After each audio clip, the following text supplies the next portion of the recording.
Hello, hi guys. I'm back. Beckett is sleeping again.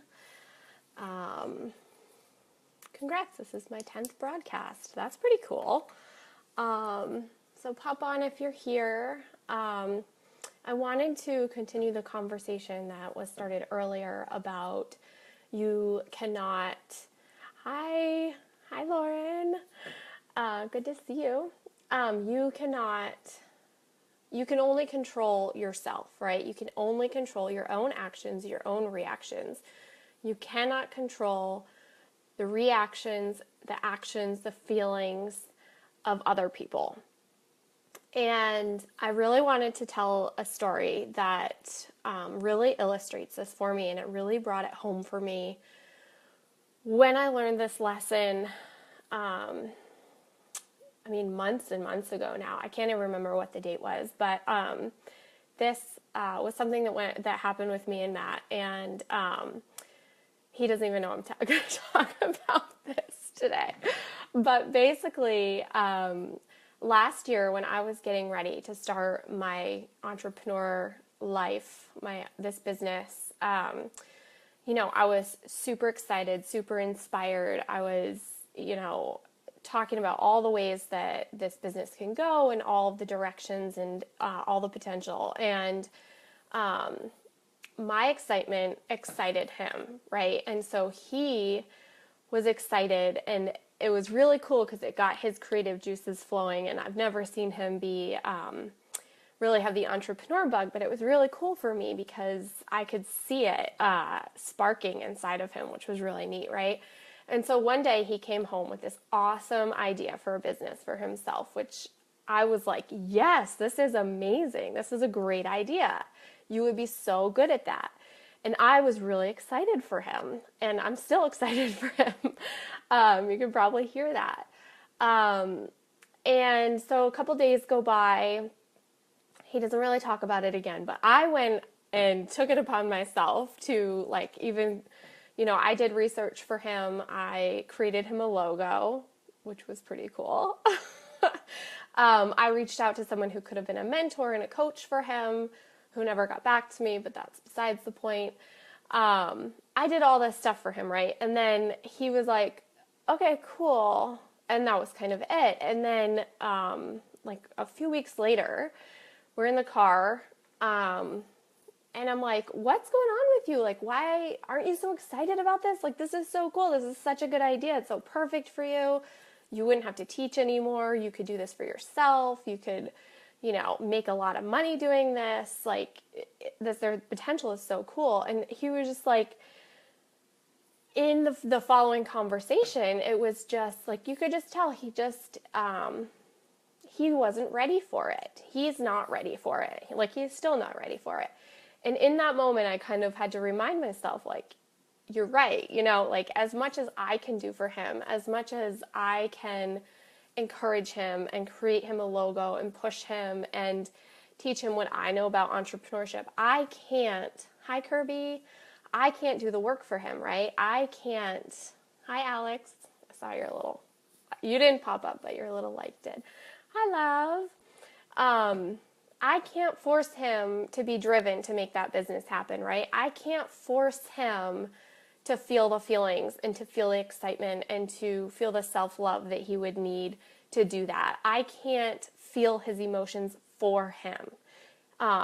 There's a lot of work we can do for other people, right? Like physical work, like I can do the logo, or with colleagues, I can help people build a event site, right? There are things that you can do for people, but the inner work, the drive, the motivation, they have to be responsible for that work, right? Like they have to feel that, and they have to want to do that. So this came up again a couple nights ago. I was talking to an old colleague of mine, and she, said, I just feel so bad for this person because, I don't know if they have a lot of friends or whatever. And I just looked at her and I was like, that's not your responsibility. It's not your responsibility to take on her actions, right? If she wants more friends, then she has to act on that. She has to be the one to go out and change the way that she approaches life and the way that she talks to people and the way that she acts. Amen. Amen. Absolutely. She has to be the one. You can't do that for somebody. Only you can do that for yourself. So if you want somebody to do those things, the best thing, the only thing you can do is to model that behavior, is to encourage them, absolutely. But you can't do that work for them.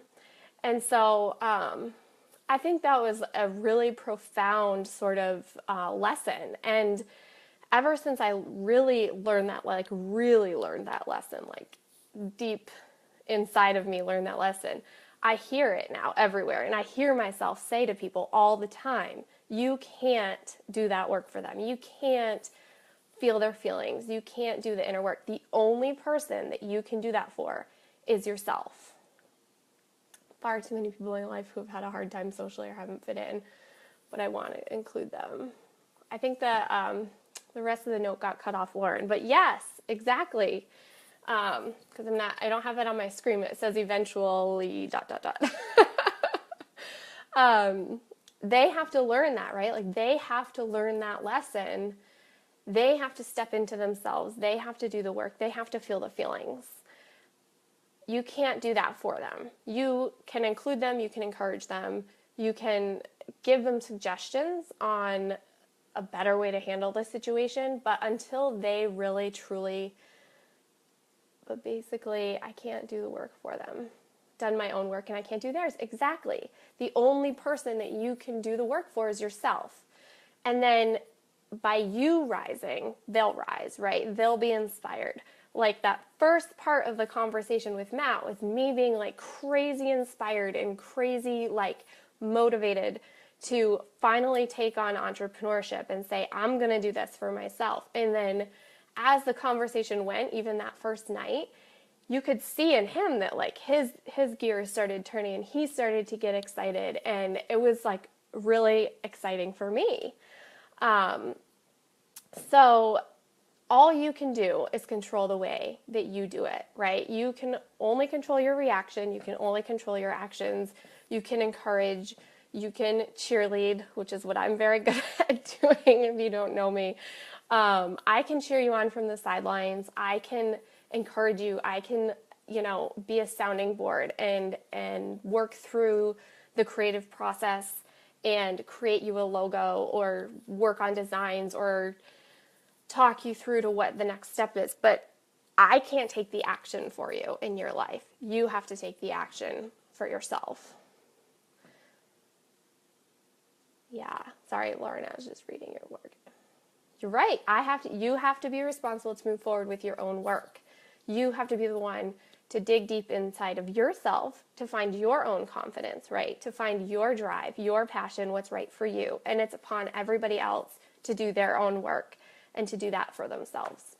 So I'd love to hear your thoughts. I'm going to pop off because I'm trying to do short videos because I tend to ramble. But please comment. I want to continue the conversation with you. Let me know your thoughts. Let me know your experiences. If this resonates with you, I'd love to hear that. I'd love to hear anything, any of your thoughts. I'll be back. I'm going to try and do this 7 days a week. So I'll hopefully be back tomorrow. I have a bunch of really fun topics to talk about of my lessons from 2016. Ask me questions, comment below, yada, yada. I'm here. I can't wait to hear from you. Hope you have a fabulous Friday. I'll talk to you guys soon. Thanks for listening.